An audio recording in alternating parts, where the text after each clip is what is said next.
Hello, everyone.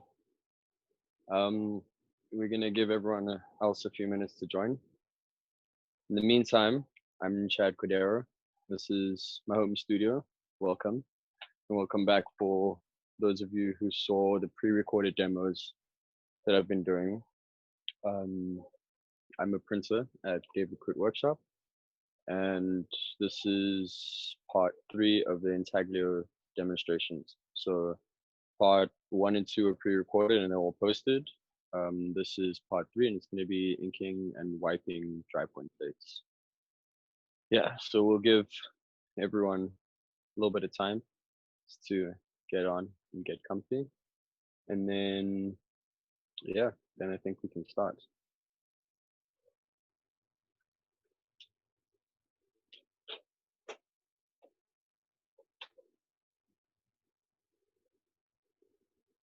Okay.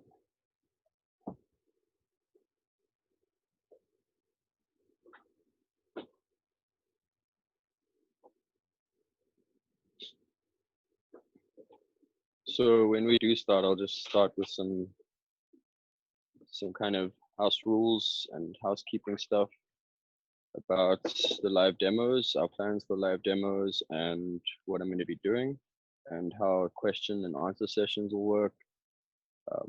Yeah. Let's see.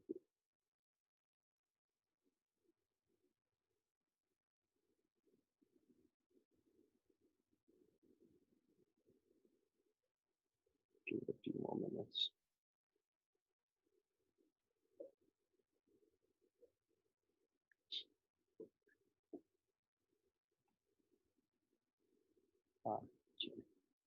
Guess instead of looking at my face, we can look at the setup that I have here.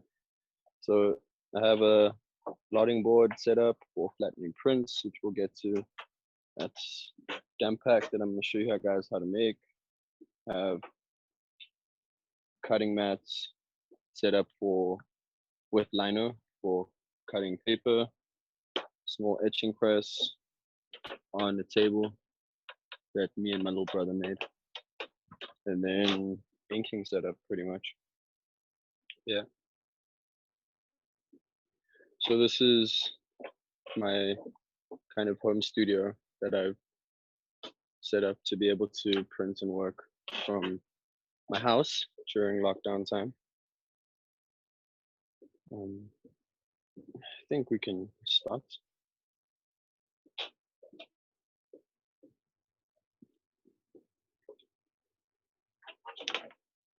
Okay.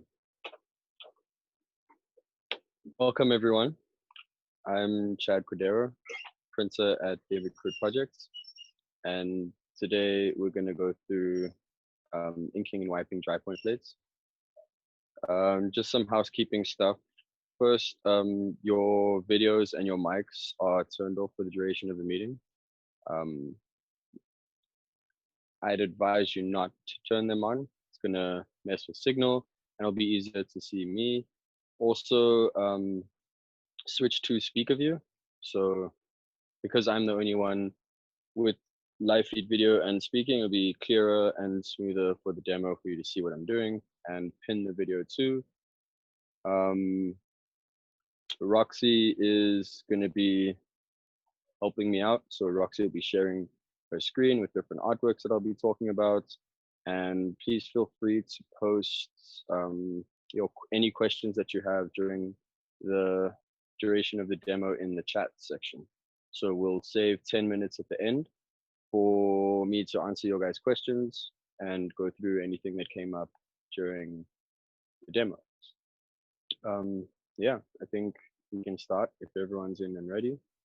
And what I'm going to start with is a damp pack. So I have a piece of plastic set up here that was cut from a painter's drip sheet. So I cut it to size for my sheets of paper. This is a sheet of Honeymuller and a sheet of Zirkel that I have. So you're going to use a broad paintbrush and some water to coat half of your clean sheet, the inside of your clean sheet of plastic with water, like so.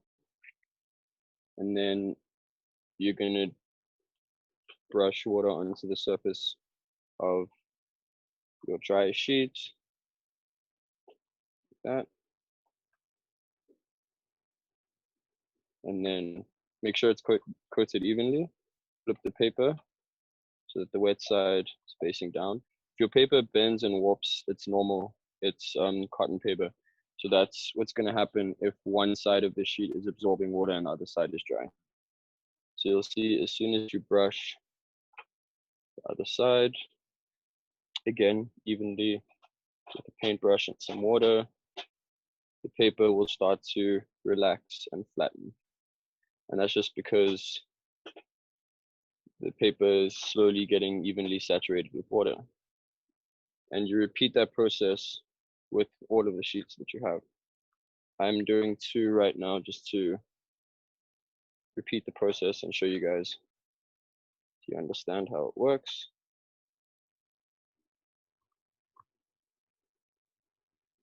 Face the wet side, face down, and repeat. So this is one of many ways of making damp packs. Some people use different materials. I've seen printers use black plastic refuse bags as pack. Some people use a sprayer or a spritzer to soak their sheets and the plastic. Yeah, there's many different ways.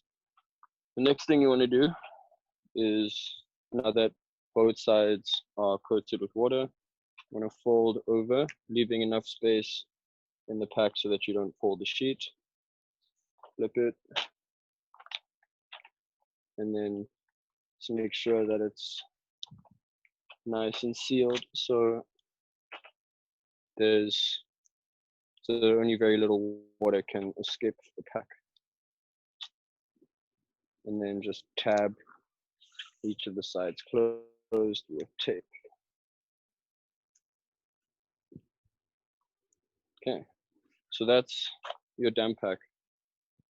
A little ecosystem of evaporation and condensation that will keep your paper wet until it's time to print. So now we can move over here to the inking surface where I have my copper plate. This is the same copper plate that I had worked on in previous demonstrations. So there's one on how to prepare your plates, how to make a plate. This is the 3rd in the series on how to ink up and print your copper plates. And some ink. This is an etching ink mixture that I prepared before the demo. That's 50% Gamblin Portland Black and 50% Charbonnel 985. And these are both black, but they're just different kinds of ink. The Charbonnel is a bit runnier and a bit more oily than the Gamblin is. The Portland Black is quite stiff and quite pigment heavy. So printing the plate or practicing for this demo in the past week or so, because it's getting a bit cold here, the Gamblin was a bit stiff. So I mixed in the Charbonnel just to loosen it a little bit. And you can modify your ink or change your ink to make it a bit looser with linseed oil. So you want to add a tiny bit of linseed oil to your ink, and that should thin it out quite a lot. But yeah, I encourage you to test it out because it comes with practice, and also the stiffness or looseness of your ink also sometimes depends on how you're wiping the plate. The Charbonnel ink that I used is locally available, but the Gamblin is imported. So Charbonnel is a great quality ink to use, and there are kind of homemade tips and tricks that you can use to modify your inks, linseed oil being one of those.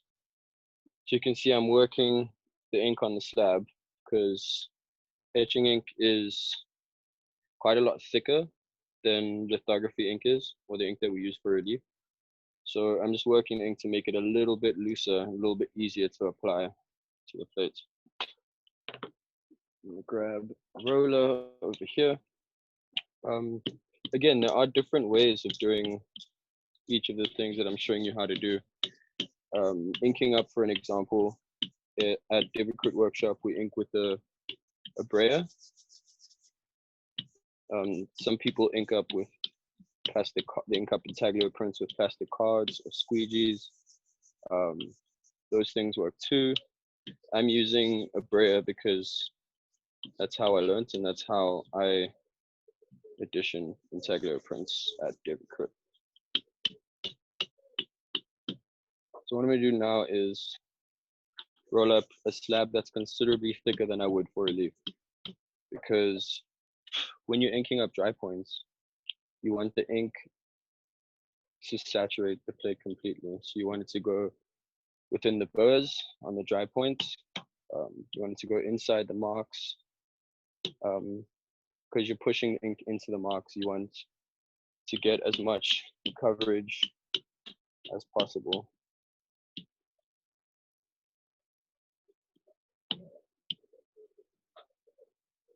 Work the ink in.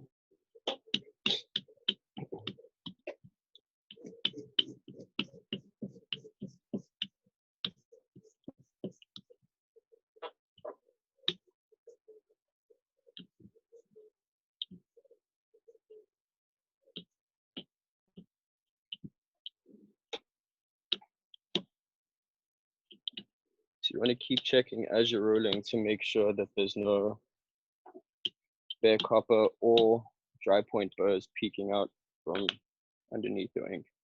You make sure it's flat and saturated like that. And you know you're ready to start wiping. So in here, in this Ziploc bag, I have some tarlatan, which is pretty much starched cheesecloth. We keep it in sealed Ziploc bags once we've used it because we want the ink to stay as soft as possible. When ink dries, it becomes quite hard. So using a piece of tarlatan that's air dried could scratch your plate and damage what you have there already.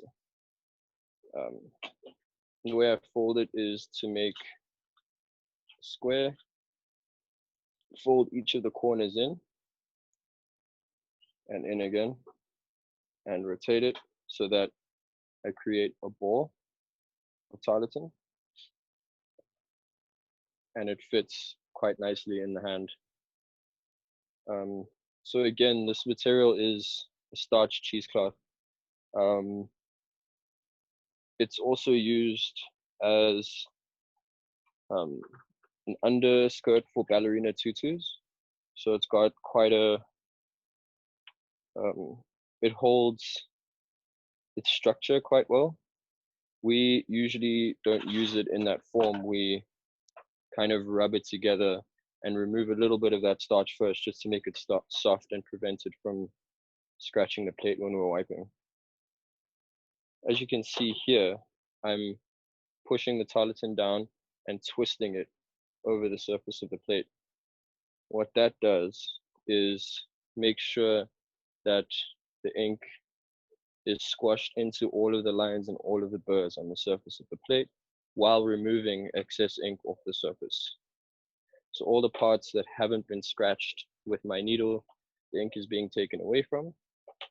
All the areas that I scratched with my needle, the ink is being deposited into.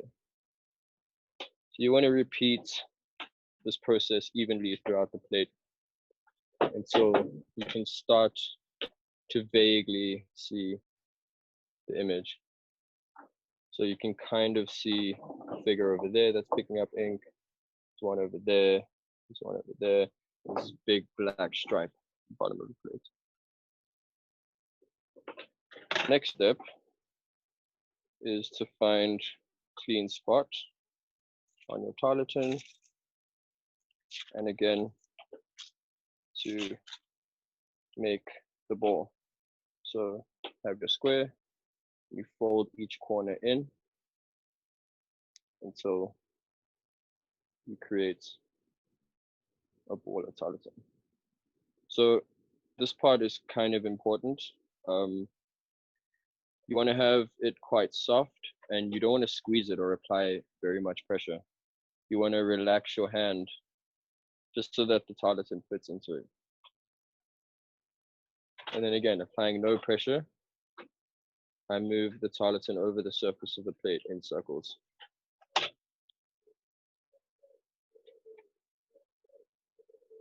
And this kind of does something similar to the process before, except I'm removing more ink from the surface and depositing into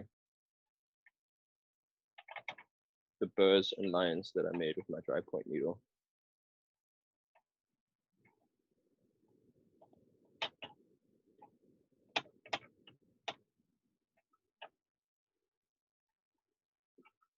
Find a new spot.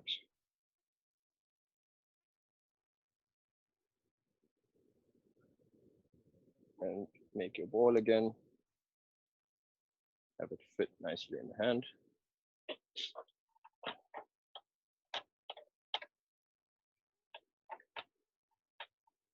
So as you're slowly wiping, and I emphasize slowly wiping is quite important, because if you press hard and wipe the ink with your tarlatan like so, you'll start pulling out ink from your lines. And Drypoint is tricky because you want the beautiful fuzzy line quality that only Drypoint can give you. So knowing or learning through practice, I guess, how much tarlatan to use and how much paper or hand wiping to use, something that comes with time and practice. Usually, as a starting point, I stop when the image is quite clear, but you have extra ink on the surface of your plate. So now we'll move to paper wiping. I'm going to show you guys two different kinds of paper. One is the one we use at David Krut, which comes on a roll. It's a yellow architect's drafting film, and it comes in different colors. Why we use yellow is because yellow cuts glare. So I'll show you something kind of cool that this paper does in a minute. This paper is imported, so we at David Krut workshop import this paper and use it for wiping. And what it helps with is, Mr. Cameraman, follow me. Because it cuts glare, you can see what you're wiping without the reflection of the sun. So as you're wiping, you can see through the yellow paper to the image that you're working on. So that's a little trick that makes our lives a little bit easier when wiping Drypoint plates. If you don't have this fancy yellow foam, what you can also use, which is how I learned to wipe Drypoints, is phone book paper. So phone book paper works really well too. Using the palm, this area of the palm of your hand, gently, again, go in circles over the surface of your plate. What the paper is doing is mostly polishing ink off of the untouched surface. So the flat areas of copper that you haven't made marks on. And that really helps to remove plate tone or unwanted ink and get a more flat white background. Yeah. And there's one more way to wipe where you don't really need anything. And that is by hand. So wiping by hand, you're using this part of your palm, which is kind of perfectly designed for wiping a plate, to, again, remove ink off the surface and deposit ink into the dry point marks. So I'm applying no pressure whatsoever and just going over the surface of the plate.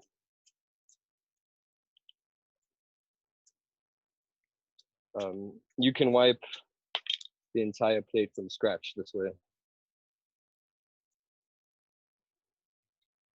You want to rotate your plates and go in different directions when you're hand wiping. It's best to have a dry pot. Mine's getting kind of sweaty, so you can hear the plate screeching, which is not desirable, but chalk generally helps with that.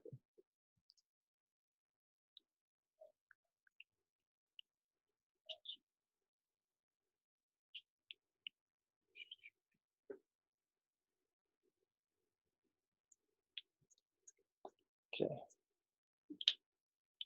So I'm going to go over the plate one more time with some paper and show you how to clean the beveled edges.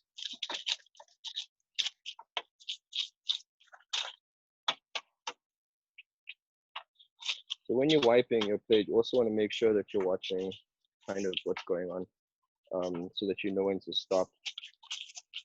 Dry points can be quite tricky in that way, because you can control through your wiping what the image looks like. As an example, if I want to lighten the faces of some of these birds, I can go in very lightly and push certain areas back by lightening them slightly when I'm wiping the plate. So you can, I don't know if you guys can see or hear how easily the paper is going over the surface of the plate now. It's because step by step, little by little, I've removed the ink off of places that I don't want it and deposited it into the marks that I do want it. Almost done. The next step is to use a rag around your finger. Can introduce some alcohol if you want, which makes the process a little bit quicker, but it's not super necessary. And you want to clean the edges, the beveled edges of your plate. There's some stubborn ink that won't come off. Let's get rid of that first.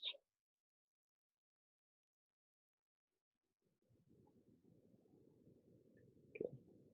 So using your finger, you want to run the rag along the beveled edge. So you want clean edges on your Intaglio prints always.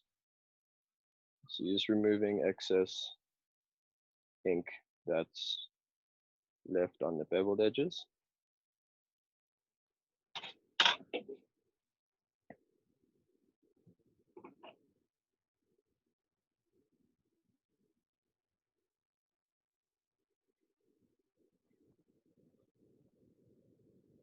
And then use the outside of your thumb to do the same.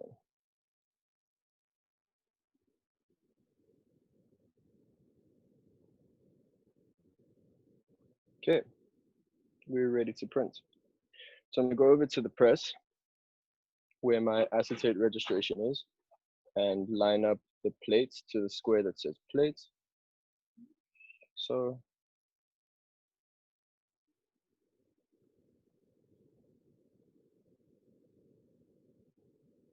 and then come over here to the paper.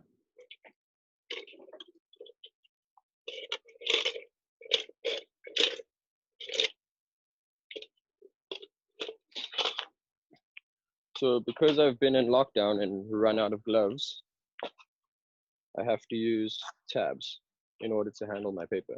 If you're printing alone, these are little tips and tricks that can help quite a lot so that you don't dirty your paper.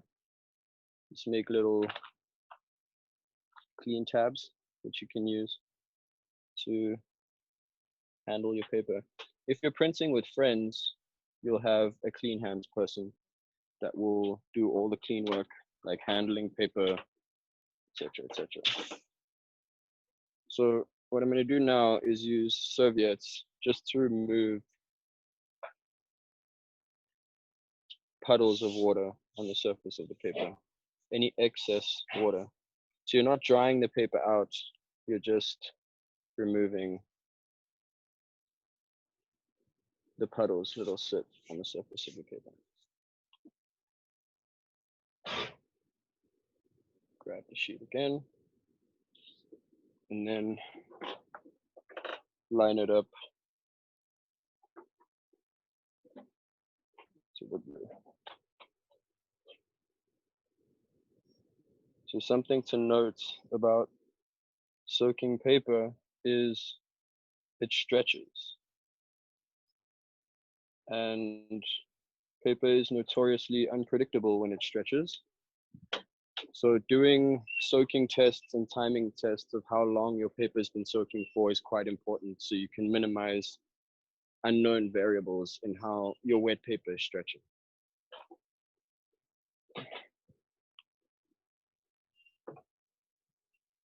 Apologies if you hear whiny dog sounds. My pit bull, I think, wants to get involved in this demo. Okay, so now again, you're going to use your paper tabs, making sure that you're keeping the paper clean. Pull your print off, press, and there we go. Let's take this to the table.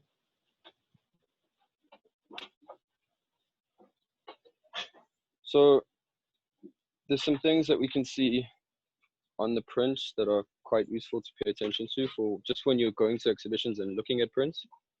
This really heavy black that you can get in Drypoint, either with a roulette or with a Drypoint tool.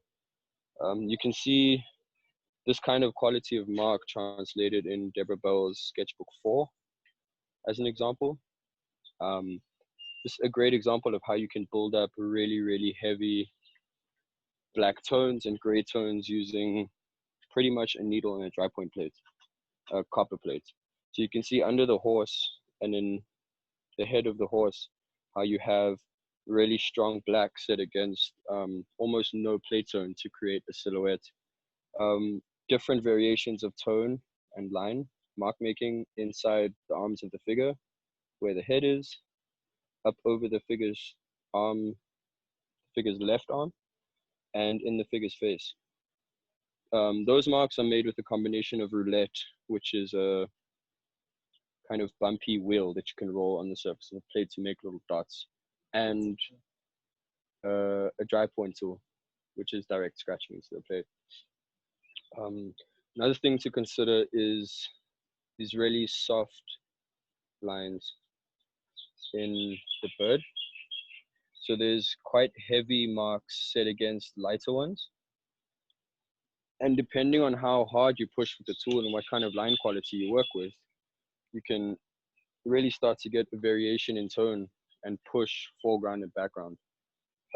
Another print where this is quite prevalent is David Coroner's Roosting, which is also a Drypoint, produced at David Krut Workshop. I think this is a great one to see because of the similarity in subject matter, as well as how he used line weight and different kinds of Drypoint marks to create really moody, atmospheric shift between the background of the plate, the figures of the birds, and what's kind of a dirtiness or a grunginess that's happening in the floor and on just outside of the left wing of this central bird figure. Drypoint can be amazing if you know how to work it. So we're going to move on to the last step in the process, and we'll leave time for questions. So if you don't dry, if you leave your Drypoint prints out, they'll start to warp once they dry. So the best thing to do is to use sheets of newsprint. Place your wet print between the newsprint and apply some weight or some pressure. You can use books or pieces of flat wood, superwood or chipboard. These two blotting boards that I have over here will be enough pressure till the print dries. One way you can speed up drying time on Intaglio prints is to change out the newsprint every day. You can change out the newsprint every day to speed up drying time. And that's it. I think we're ready for questions. Hopefully we have enough time for questions. I'm aware that I went a bit over time with the demo. So cool, thanks, I think Chad. Roxy, hi everyone. ask me some questions. I'm going to just read out a couple of questions for you. The first one is from Spongseni, and it's, how do I know if my paper is damp enough, and do I absolutely have to wet the paper? Perhaps you could also tell us which paper you're using as well. Yes, I could do that. Let me just switch the screen around. Okay, so the way you can tell if the paper is damp enough is by feeling it. So dry paper is quite cardy and holds onto itself quite a lot. It's quite dense, if you want to call it that. As your paper absorbs water, it becomes softer and looser. So if you hold a corner of the paper and you do this, it's less cardy, it's more able to move, and that means it's saturated with water. It's an experiential thing, and I hope I explained it as well as possible and it makes sense. But you can really tell once the paper is fully saturated, it's very different to a dry sheet of paper. It's easier to bend, it's easier to fold, and yeah, isn't so hardy. Cool, and which paper are you using here? So the one sheet that I had in the pack was Zirkel, and the sheet that I printed on was Honeymula. Cool, I've got a question from Spongseni again. Could I use newspaper instead of newsprint? No. Newspaper would bleed when it's introduced to water. So you want something that has no ink on it already. Newsprint or a kind of tissue paper would work best. Just something thin, really cheap, that will soak the water out of the paper that you printed on. Anything that has ink or anything that's been printed on will start to release that ink once it's exposed to water, and that ink could contaminate your print that you're drying. Cool. And then another question from Magalite Collective. What is the best paper to use for this mode of printing?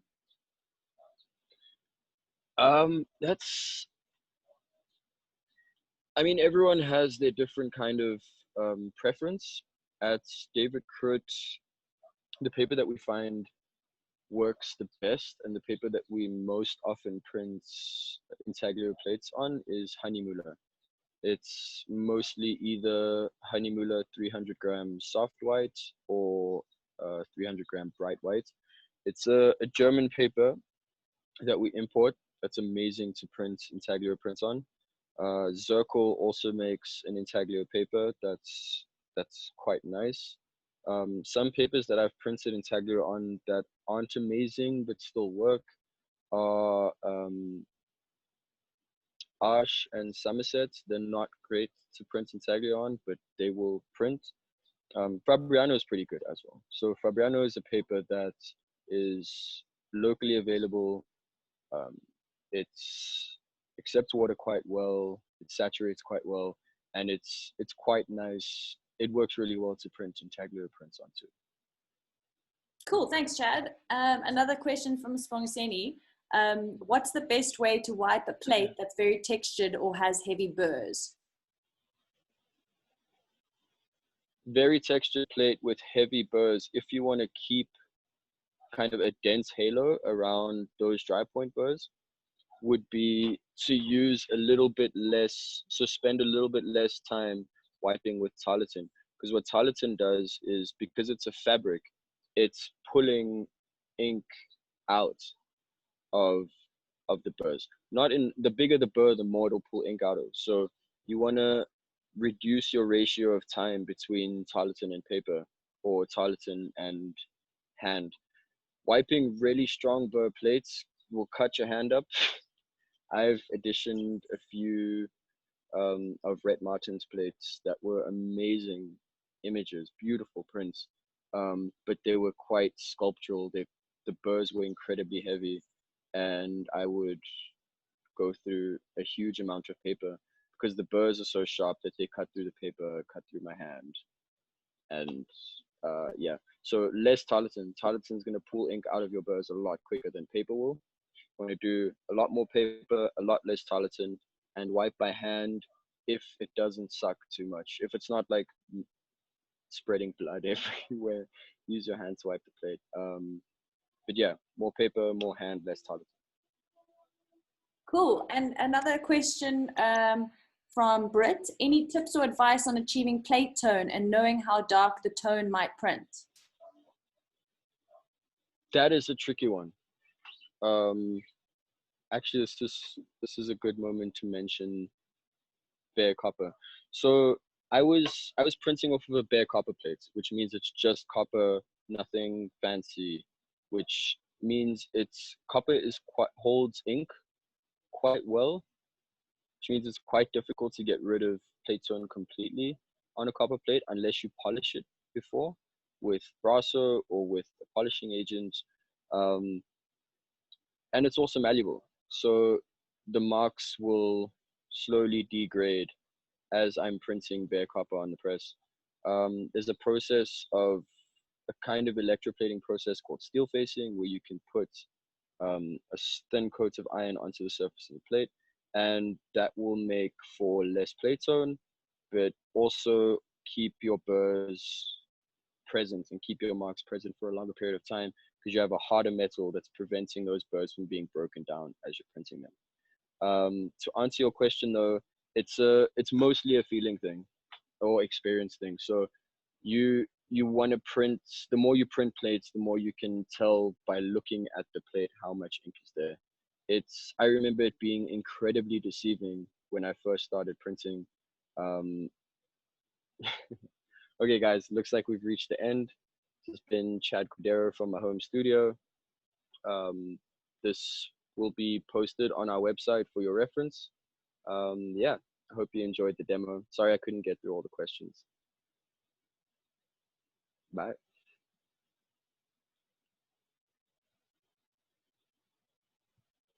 And just in the last minute, I'm just going to let you know that we will be continuing this live series, and we'll be changing it up and for different questions.